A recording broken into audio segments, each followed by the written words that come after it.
In this video today, we will see how to make the volume of your iPhone louder, either for music or for ringtones and alerts. So the first thing that you will do is you will swipe the iPhone screen from the right corner to open the control center and make sure that this volume is maximum.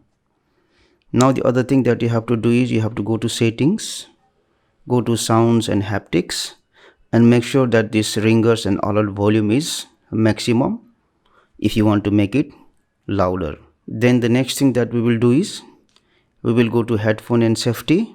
Now in case if you are using headphone to listen to the music and if the volume is low, then might be this reduce loud sound is enabled. So if it is enabled, what you do is disable this option.